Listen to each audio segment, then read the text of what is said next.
Here we go. Don't Hug Me, I'm Scared 6. I'm going to get right into it and analyze scene by scene like I normally do. Just remember these themes, the media, remember what the three characters represent. That is, the green guy represents common sense, the red guy is skepticism, and the yellow or blue guy is us.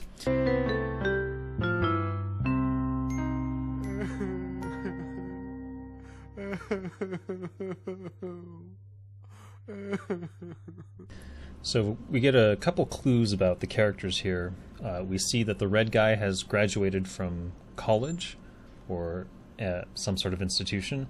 We see Roy, the father, in a black and white photo, giving an indication of the time period that he's from, roughly 1950s. And we see the duck the green guy appears to be on vacation somewhere in sunny Florida.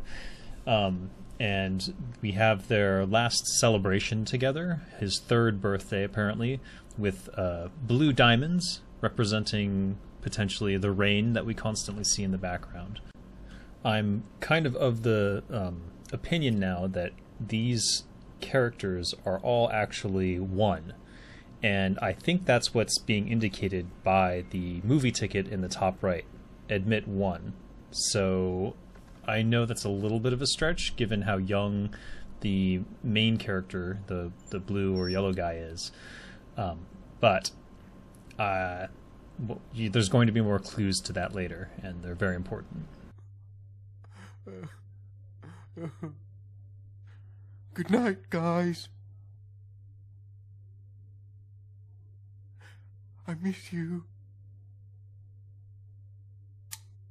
So we finally get some confirmation of character names. R for red guy, we have D for duck, so not green guy, but that's fine. And then Y for yellow guy, so I apologize for calling him the blue guy all this time, but he does still have blue hair, and I still like the RGB aspect of the three characters. It is actually still important to the show. Oh, somebody's sleepy. Huh? But that's silly. No. Now, you might not have heard it the first time, but when that light turned on, there was a boom sound, which is the same sound that a cathode ray tube TV makes when it turns on. So listen for it this time. How can you be sleepy if you don't know how to have dreams? No, I don't want to know. I don't want to know how to have dreams. No. So here we go. This episode's going to be about dreams and following your dreams, or maybe what the media thinks about your dreams. Either way, the blue guy, the yellow guy, he's done. He doesn't want anything to do with it anymore. He's done with this show. And I think that's a way of the creators saying that, yeah, this is the final episode. We're done with it. We've explored this aspect, and I like those parallels. No. Dreams are movies that live in your head. Stop. Every night when you sleep in your bed. You could have a dream about riding a horse. No. Or you could have a dream about drowning in oil. No more songs. Well, that was a lot to take in. So let's step through it real quick. They go through a hallway of characters. We have the original notepad, the creative guide. That's the duck underneath, behind the camera. The camera is from the episode where the red guy figured out that he wasn't in the real world. We also see the number 4 on the tape inside the video camera, which is another indicator that the characters in the show, red, green, blue, red, yellow, green, are actually inside of Roy. He's the 4th character. We see the clock next, and then as we're going into the mind of the yellow guy, we see the red guy is the next picture in line. So we're going into the mind of the yellow guy, and who is inside the theater of the mind of the yellow guy is Roy. Roy is sitting there watching this play out, which is incredibly important because this all goes into my theory that these three characters are representations of Roy. So there's more proof of this. But the next thing we see is we get a montage of all of the of elements from all of the episodes, and in this montage we see the phone booth that was super critical in the 5th episode, because we saw the red guy go out into the real world, and he was leaving a phone booth that he had been trying to call the other guys from.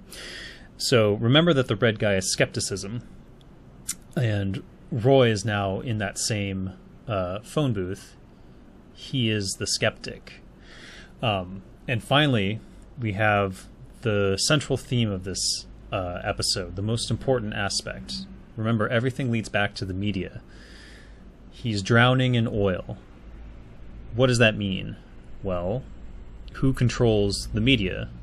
It all leads back to the oil companies, right? They're the ones who controlled all the media messages. I know that's not exactly right, but they're a representation of everything that is wrong with the world. We're destroying the world for oil, fracking, for example, the Exxon Valdez spill. All of these things connect back to the major corporations that control everything and the oil companies. And that's why he's drowning in oil. His creative thoughts, his dreams, were literally drowning in oil in this era. And that's why Roy became such a skeptic. And we're going to see Roy's life effectively in just a moment. Oh, looks like somebody's having a bad dream. Bad dream. A bad dream. Bad dream. A bad dream. A bad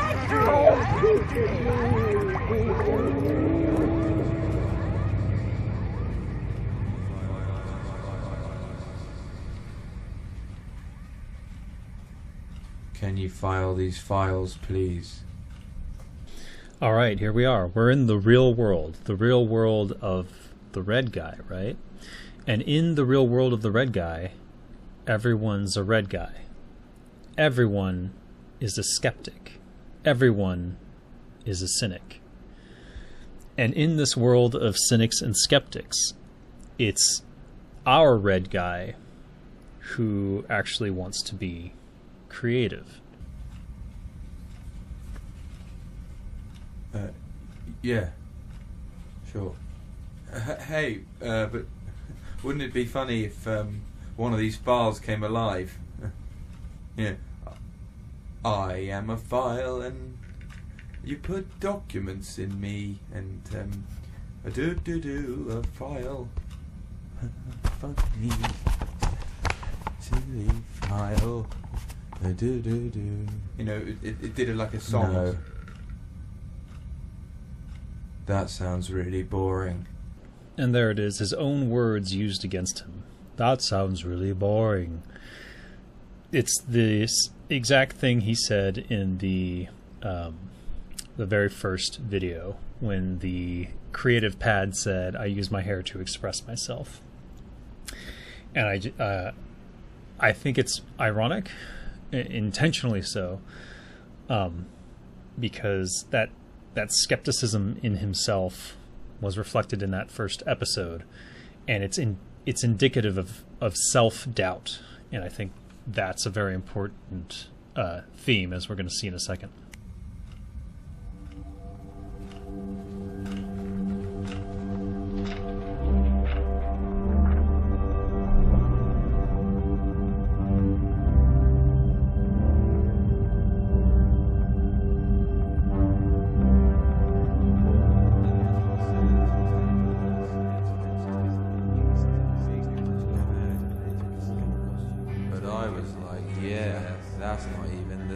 Bucket, bucket friend. I am the cool guy, I guess. Laid back and sad. And nowadays I hurt my leg today.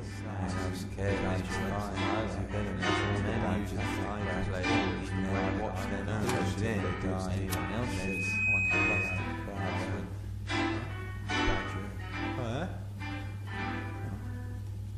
So what we have here is a very cynical view of the world, of going to a bar and you hear all these background conversations of people giving superficial versions of themselves. There's nothing true or honest about what they're expressing about themselves. And the red guy is sitting in the middle of this, and he is obviously frustrated and decides that he's going to do something about this. He's going to step out of his comfort zone and express himself.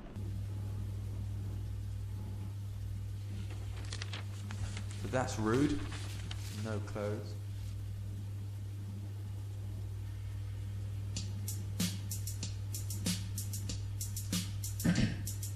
What's your favourite idea? Mine is being creative. How do you get the idea? I just try to think creatively. When you look at this orange, tell me please, what do you see? It's just a boring old orange. Or maybe to you, but not to me. I see a silly face, walking along and smiling at me. I don't see what you mean. 'Cause you're not thinking creatively. Really not good. Hair. I use my hair to express It's not very good at all. Not good at all. Not very good. I don't like it.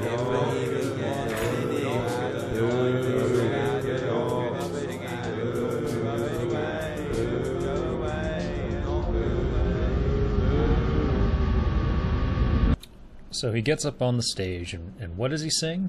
It's the Let's Be Creative song, the same song from the first episode. And he's made little puppets of the green guy and the yellow guy.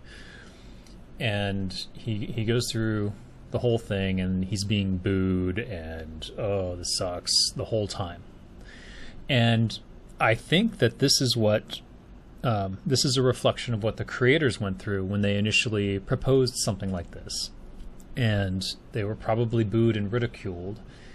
But you look out into the audience, and who's sitting there? But it's Roy. And what does Roy provide? Well, he provides this fantasy world where the red guy gets to be.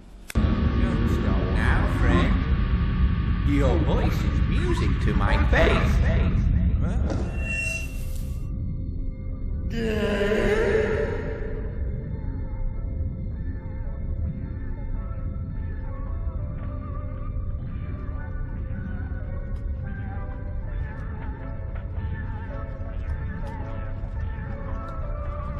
So here we are in the fantasy world, inside of Roy's mind.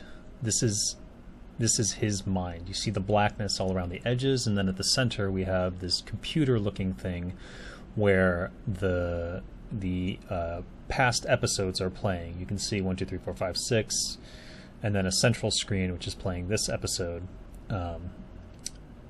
The important thing here is that this is the computer that is his mind. This is Roy's mind. A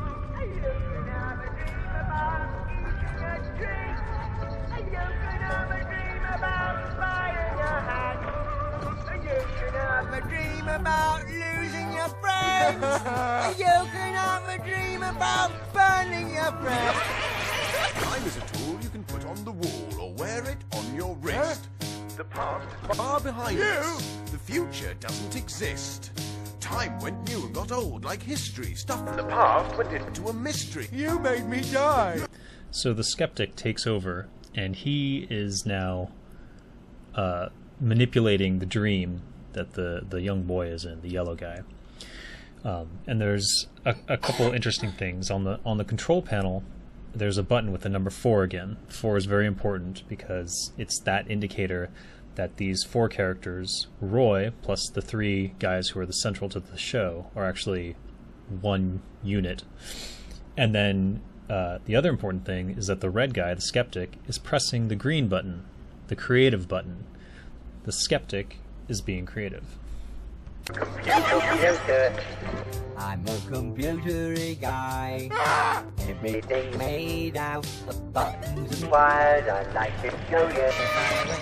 What's it all about? You've no idea. And everywhere you look, all you see is hatred and darkness and fun. cream beef? Ice cream beef makes your teeth go gra. Doesn't matter, just throw it away. Why not try some? Fish on my tray? What? Where am I? So there's an element about death here that I wanted to get at, which is the yellow guy says to the time clock, "You made me die." And then we see the green guy, the duck, brought back to life, and he's like, "What? Where am I?"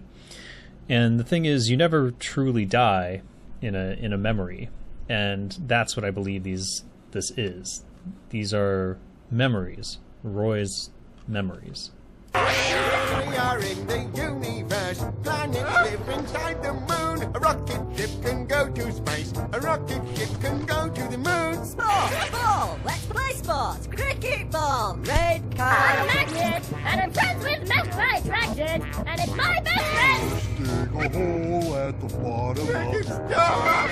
Doobop-a-doobop. I teach you how to buy a canoe. I am a file and you put documents in me. But red is for not go. You can be crushed by a bus. I know about jail. Dinky Mouse. Music is your favorite thing.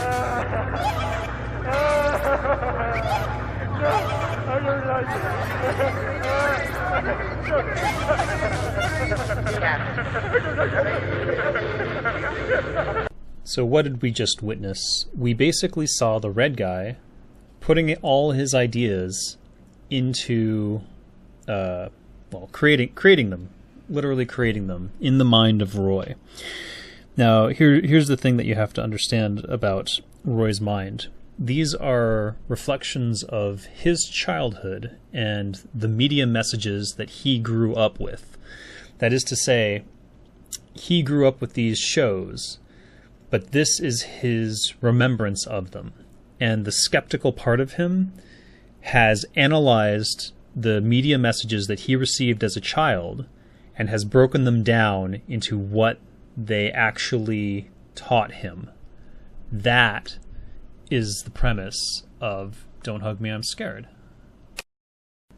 So I made a montage of every single character that appears in the dream, or the, I don't know what you would call it, the blurry sequence.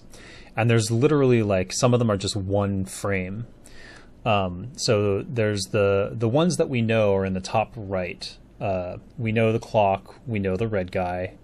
The red guy appears in his own vision, right? Because it's inside the mind of Roy. The tape recorder and the file are basically evidence that the skeptical part of Roy's mind is the one that's creating this stuff. Now, in the top left, we have the planets, and we saw that face in the moon in one of the earlier episodes. And we saw this is the leftmost side, we saw the cut block, which ends an episode. We saw that in the episode 3, I think it was, with the computer. 3 or 4? 4. Then we see a bunch of characters that we've never seen before. We see a football, a saxophone, a cigarette, hair gel, and then there's like a random horse. These, I think, were potential episodes. I can think personally of shows that I watched as a kid, puppet shows or related kids shows that had messages for most of those, except for gel. I don't know what that was, probably a joke. And then there's this weird one in the bottom. Okay, there's 2 in the bottom right corner. There's the plug, which is important to this episode, and I'll analyze that in a minute.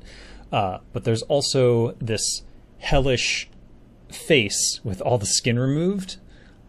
I don't know what that is. I think it's an indication that Roy's childhood was a nightmare, a hellscape for him, and that he did not like these media messages that he got. And, you know, who would? But now that he's analyzing them using the skeptical side of his mind, he's able to have this breakthrough.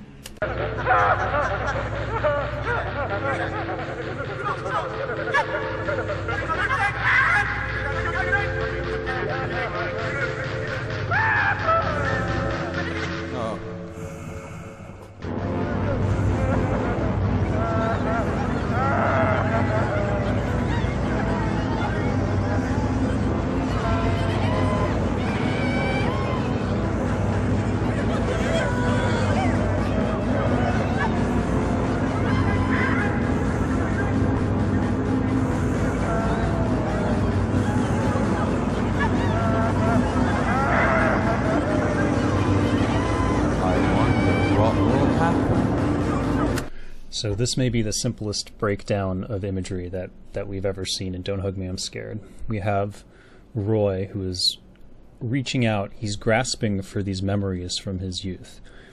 He's having trouble letting them go. They've haunted him his entire life. He's never gotten over the trauma of these images that the media put into his head as a child. And they literally traumatized him, and they turned him into the broken shell of a man that he is, who says very negative things and is very bitter and skeptical. And what finally happens is that the skeptic within him basically decides to pull the plug on these memories, to create something that summarizes how he felt about them, and then to pull the plug on it and let it go forever.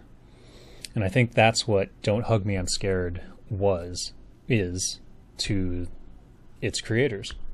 So then we get the outcome of all this.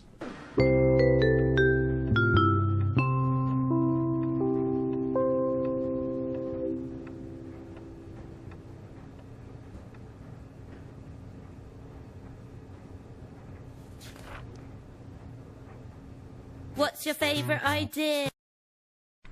So finally the date changes from June the 19th to June the 20th. And this signifies the end of an era. It's the end of the control of television media over the hearts and minds of everyone. And the end result of which is that people start to get to create what they want. We see the characters here in their favorite colors. The blue guy becomes green, the creative color. The green duck liked red, and the red guy liked blue. And now they're all their favorite colors, and they get to create the things that they want in the way that they want. And then at the very end, there's the image of the creative pad again. And there's two ways that this can be interpreted. Either it's the new era.